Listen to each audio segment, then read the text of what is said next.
can be verified together with Mr. Joseph Gasmundo, Ms. R.C. Delgado, and Mr. Jacob Henry Tabuya.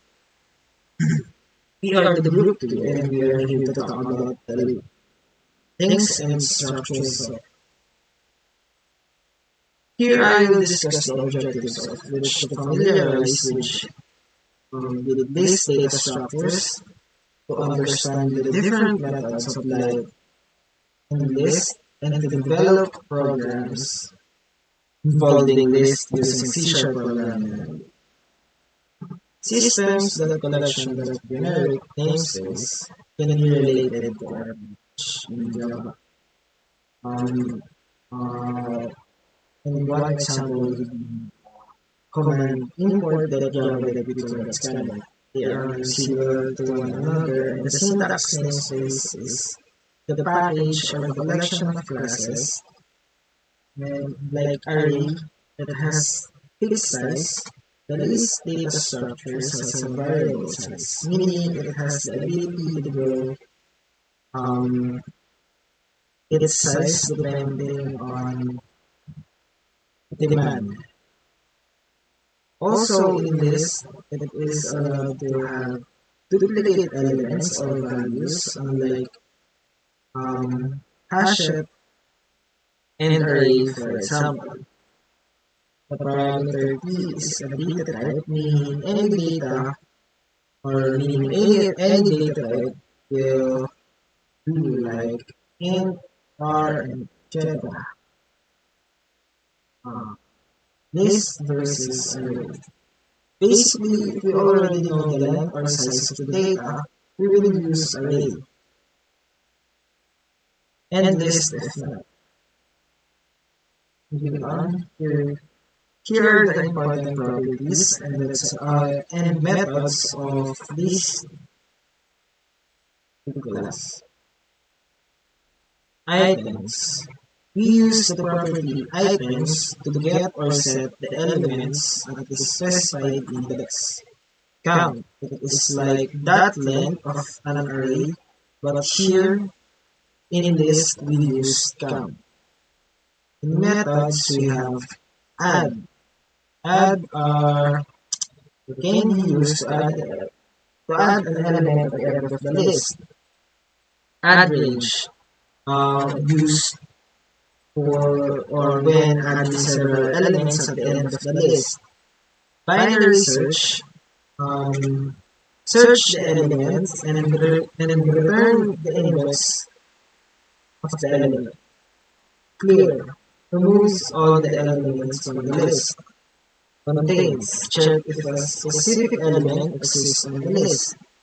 Find the first element based on a specified predicate function. For each is used in or used for a loop. Insert inserts an element in specific index on the list. Insert range inserts the elements of another collection a specified index. Remove is used to remove a specific element. Remove at is used to remove elements from a specific index.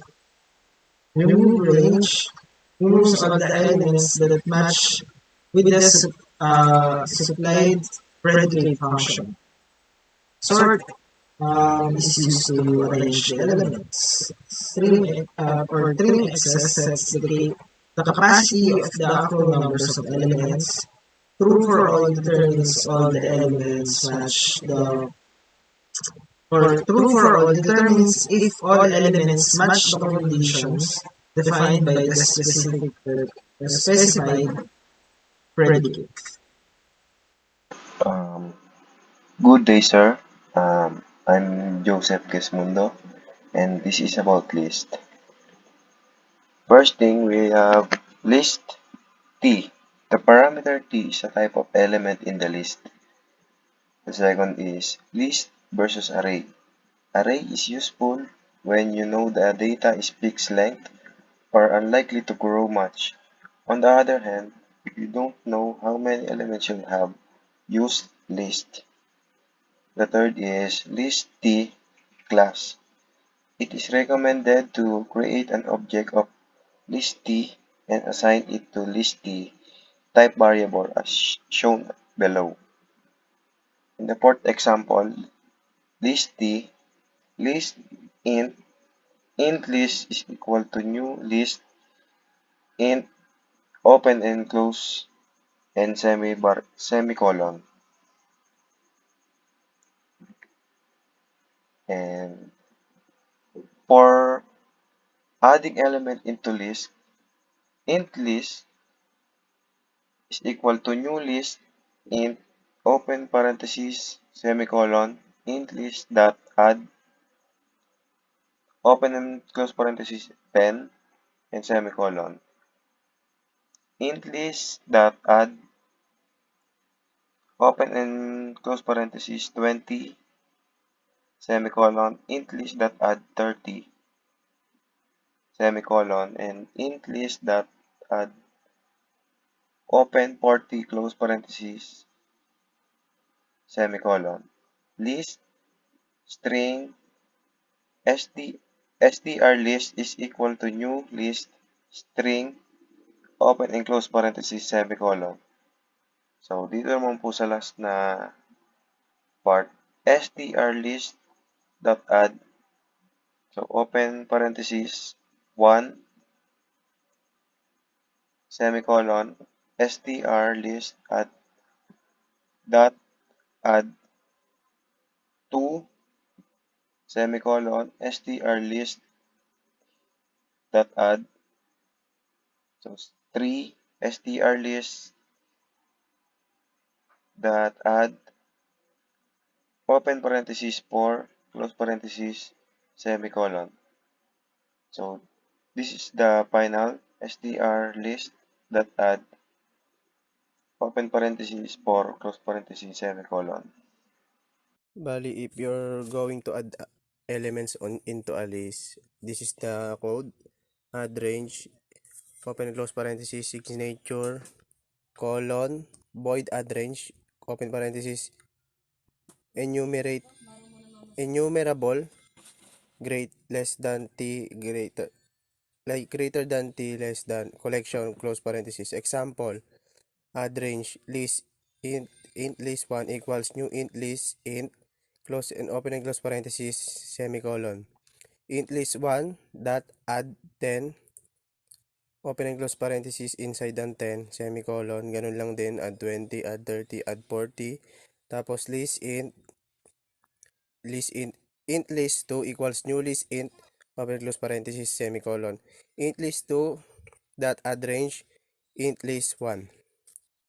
And then susunod na slide, ito accessing list, use a for each or for loop to iterate a list collection. Example, accessing list. List int list equals new list int open and close parenthesis curly bracket 10, 20, 30 close curly bracket and semicolon. Example, ito yung example accessing list. List int list equals new int list int open and close parenthesis open semicolon 10, 20, 30, 40 for each intel int list console.writeline L open and close parenthesis semicolon. Tapos ito po yung magiging output 10, 20, 30, 40. So let's proceed to hash set in C# programming. So in C# programming, hash set is an unordered collection of unique elements. This collection is introduced in .NET 3.5. It supports the implementation of sets and uses the hash table for storage. This collection is of generic type collection and it is defined under system.collections.generic namespace. So system.collections.generic namespace is very important when we create a hash set, because this namespace contains interfaces and classes that define generic collections and operations. All the generic collections implement a series of generic interfaces which are also defined in this namespace. Without this keyword, I don't think the program will run. So here are the important points about hash set. The first one is hash set class implements the AI collection. I enumerable, I read-only collection, I set, I enumerable, I deserialization callback, and I serializable interfaces. We can further discuss this one in the next slides. So the second one is hash set. The order of element is not defined. You cannot sort the elements of the hash set. So sa hash set, hindi mo siya masusort out, hindi mo siya pwedeng i-arrange unless you will do it using through adding elements. In hash set, the elements must be unique. In hash set, duplicate elements are not allowed. So, kay hash set, hindi siya pwedeng pare-parehas ng elements na ina-add mo. And then, in hash set, the elements must be unique. In hash set, duplicate elements are not allowed. So, in hash set, elements must be unique, meaning rare, wala siyang katulad, ganun. So, in hash set, duplicate elements are not allowed. So, duplicate elements ay hindi pwede kay hash set kasi yung mga duplicate, for example, if you added elements that are the same, for example, Ruby, then the next elements you also added Ruby. Hash set will read that as 1. So, hindi siya pwede parehas na mag-appear sa output. Ang mangyayari, si Ruby ay ang element na yun ay ni-read niya lang as isa lang. Isa lang siya, hindi siya magiging dalawa sa output. So, it provides many mathematical set operations such as intersection, union, and difference. The capacity of a hash set is the number of elements it can hold. A hash set is a dynamic collection, means the size of the hash set is automatically increased when the new elements are added. In hash set, you can only store the same type of elements. So kay hash set, dapat consistent yung data type na ginamit mo. Kung nag-add ka ng elements na ang data type ay integer, dapat yung kasunod na mga elements na i-add mo kay hash set ay dapat puro integer siya. Hindi siya magiging char, may dinagdag ka pa na string. No, dapat po consistent po tayo sa elements na sa data type ng ating hash set elements. So to create a hash set, so the hash set class provides 7 different types of constructors which are used to create a hash set. Here we only use hash set constructor. So hash set, open and close parentheses, it is used to create an instance of the hash set class that is empty and uses the default equality comparer for the set type. The first thing we need to do to create a hash set is include system.collections.generic namespace in your program with the help of using keyword using system.collections.generic. So, as I said earlier, dapat po nating tandaan yung keyword na using systems.collections.generic because it should be always present when we create a hash set. The step 2 is create a hash set using hash set class as shown below. So here is the code for creating a hash set using a hash set class. So hash set less than symbol type of hash set. meaning yung data type ng hash set mo, elements ng hash set mo. So, greater than symbol, hash set name, so yung name ng hash set mo, then equals to new hash set, less than data type yung ng hash set mo, greater than, open and close parenthesis, semicolon. So, semicolon. Step 3, if you want to add elements in your hash set, then use add method to add elements in your hash set, and you can also store elements in your hash set using collection initializer. So we will discuss this collection initializer the next slides. So the step 4 is the elements of hash set is accessed by using a for each loop as shown in this example.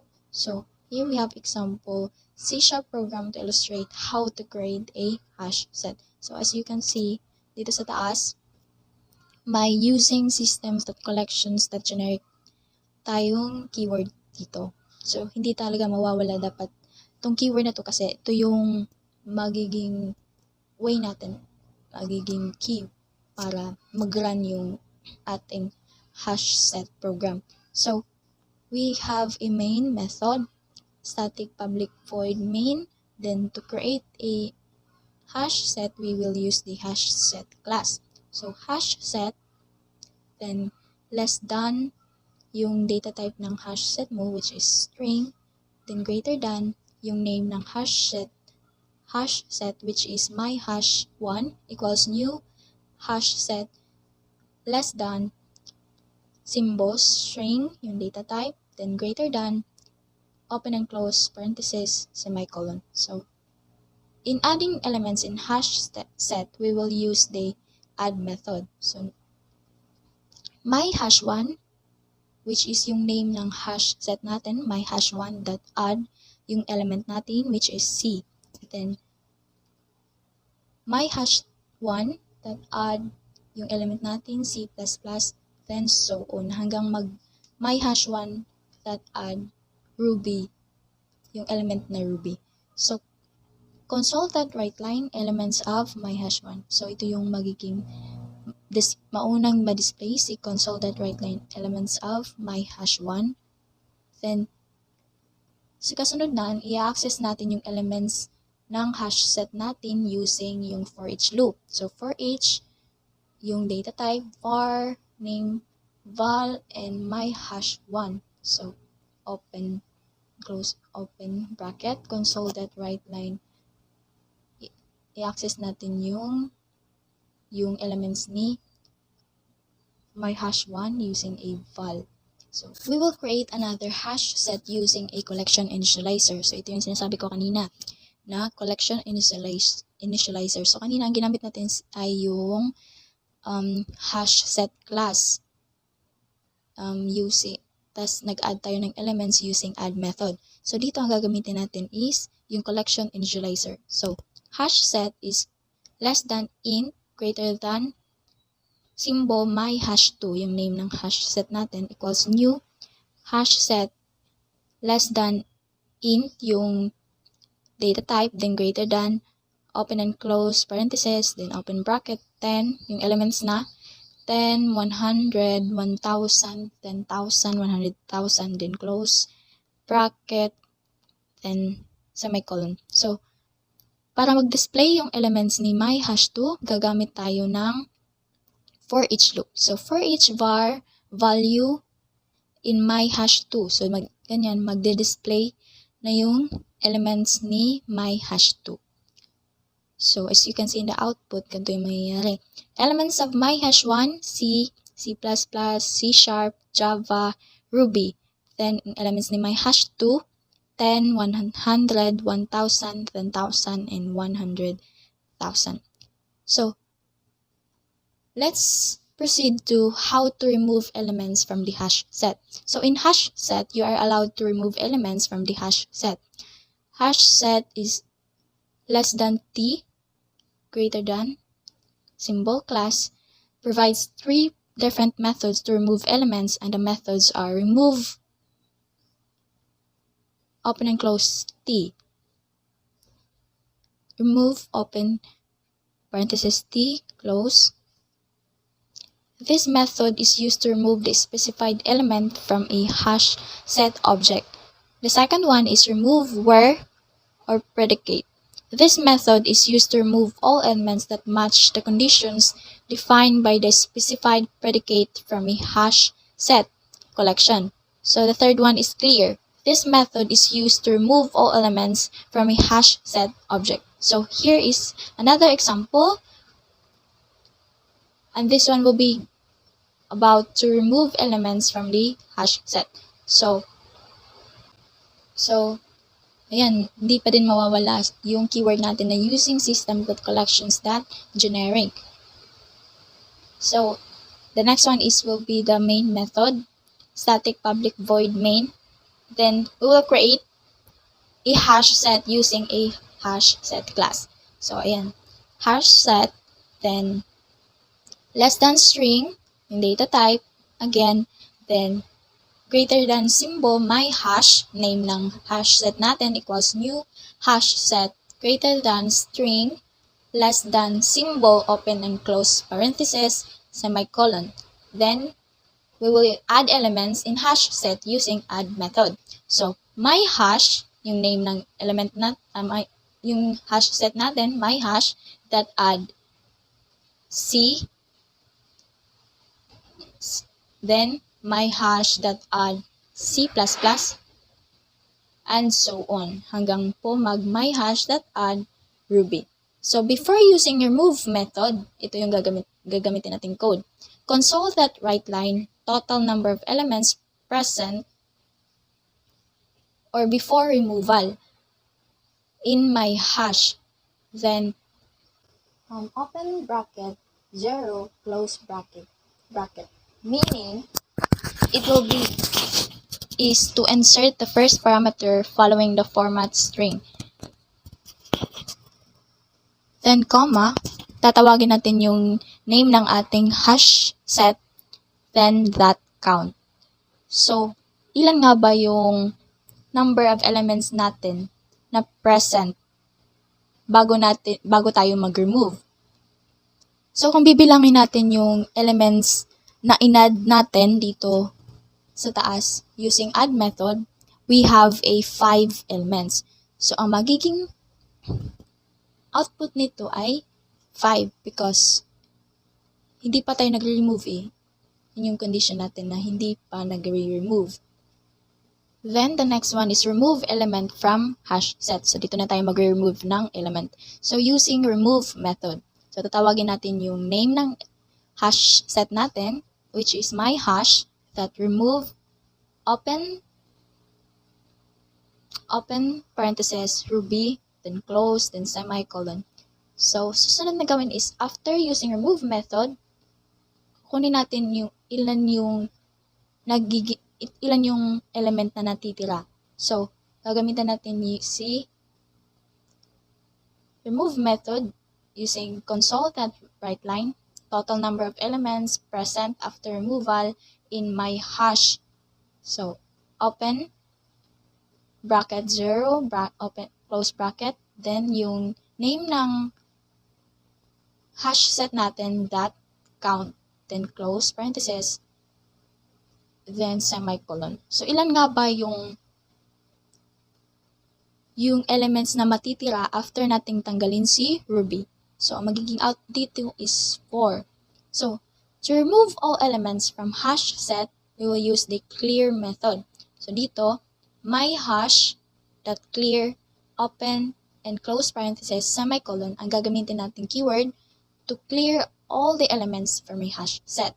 So, console that write line, total number of elements present in my hash, open bracket 0, close bracket, my hash, yung name ng hash set natin, that count. So, kung mapapansin nyo, inuna natin ginawa is gumamit tayo ng clear method dito na my hash that clear, open, and close parenthesis. Gumamit tayo ng clear method bago natin ginamitan ulit ng that count. So, Here is the output, total number of elements present in my hash. So ito yung before removal. So 5. Yung 5, yung lahat, yung bilang ng elements na inad natin. Then total number of elements present in my hash 4. Dito na yung after removal, yung nag-remove na tayo. So, si 4. 4 na lang kasi tinanggal natin si Ruby. Then, next one is total number of elements present in my hash. Ito na yung gumamit na tayo ng clear method.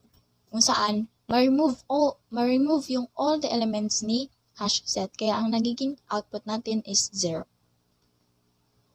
So, let's proceed to set operations.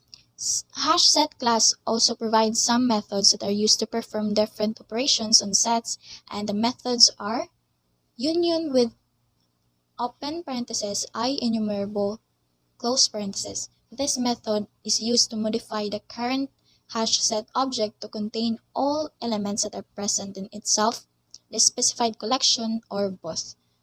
So, here we have example.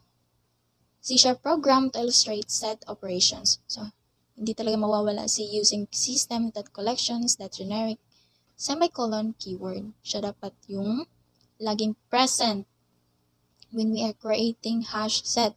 So, main method, static public void main, open and close parentheses. Then, to create a hash set, we will use a hash set class, hash set less than string, yung data type, greater than my hash 1, yung name ng hash set natin, equals new hash set less than string, yung data type, again, then greater than, open and close parenthesis, semicolon. So to add elements, we will use the add method.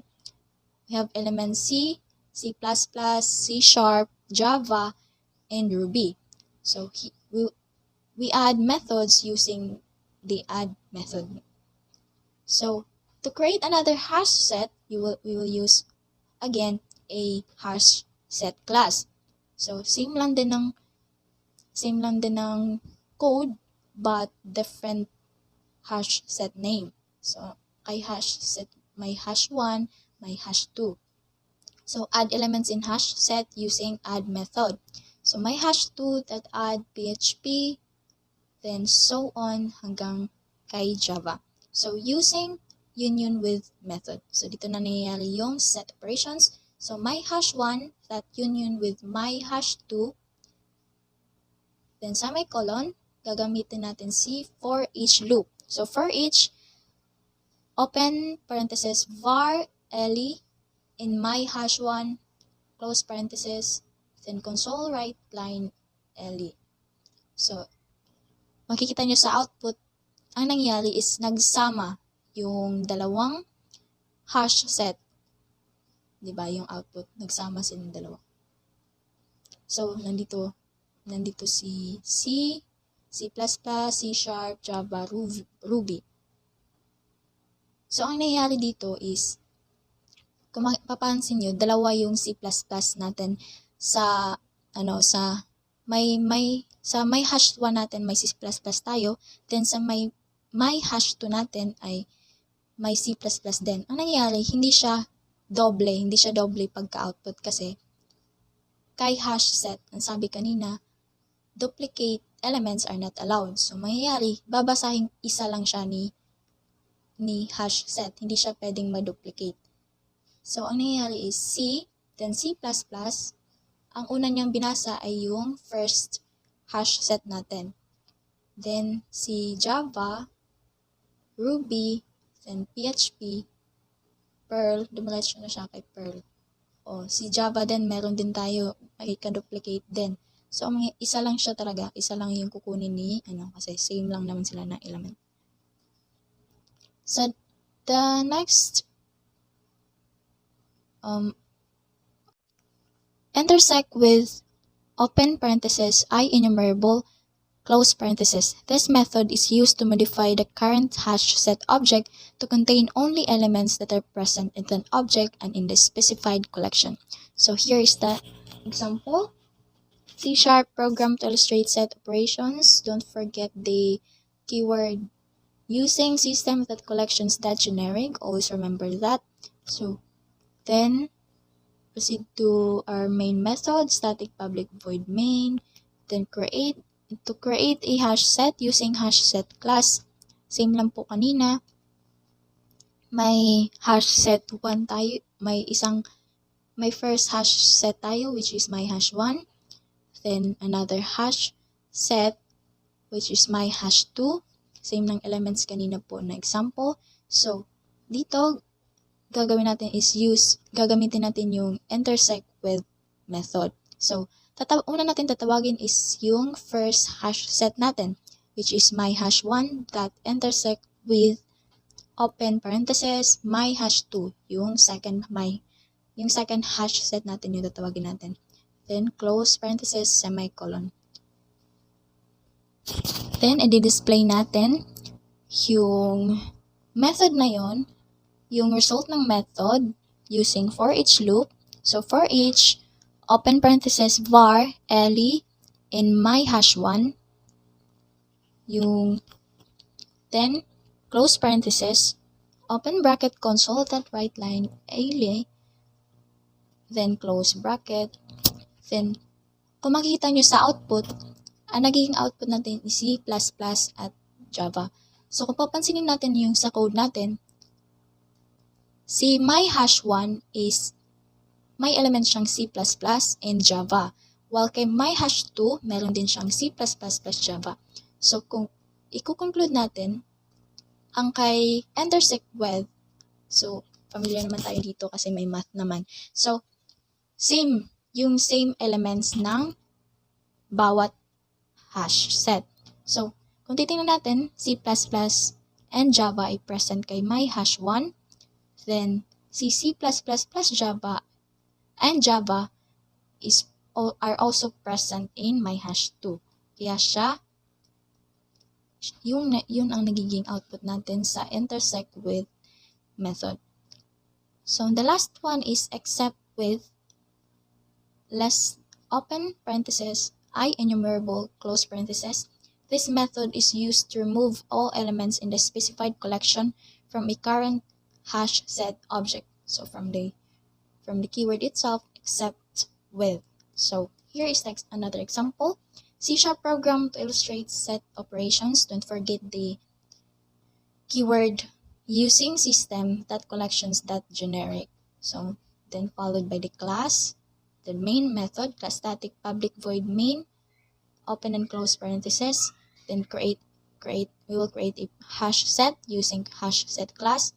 Hash set less than yung data type natin which is string, less than yung greater than symbol my hash 1, yung name ng hash set natin, equals new hash set, less than string, greater than symbol, open and close parenthesis, semicolon. And to add elements in hash set, we will use the add method.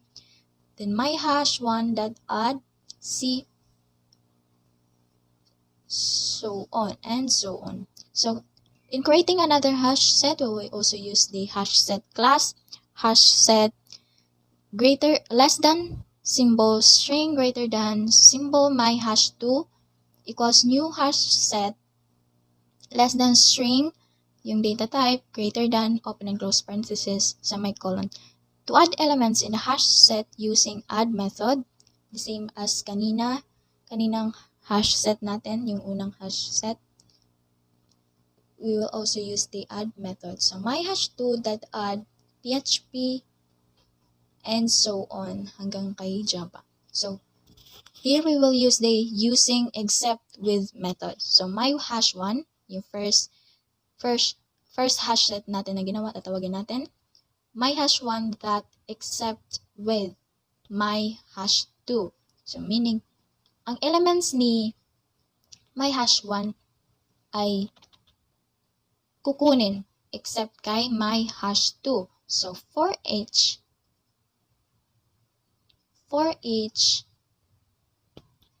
gagamitin natin yan, i-display natin yung output using for each loop, for each var Ellie in my hash 1. So open close parenthesis, open bracket console writeLine, open parenthesis Ellie, close parenthesis semicolon, close bracket. So Ang naging output natin is C, C sharp, and Ruby. Bakit na ganon? Kasi, ang nangyayari is, ang condition natin dito is my hash 1. So, meaning yung elements ni my hash 1, C, C++, C sharp, Java, Ruby, ay kukunin except sa element ni my hash 2. So, ang nangyari kasi may element naman si my hash 1 na same kay my hash 2. So, hindi siya kukunin hindi din siya nire-read kasi pareha sila ng output. May Java si my hash 1, may Java din si my hash 2. May C++ si my hash 1, may C++ din si my hash 2. So, hindi siya kukunin din. So, ang mangyayari, ang mag-output dito ay yung mga natirang unique elements lang ni my hash 1. Kasi yun yung nagiging condition natin eh. And that's all for my discussion about hash set.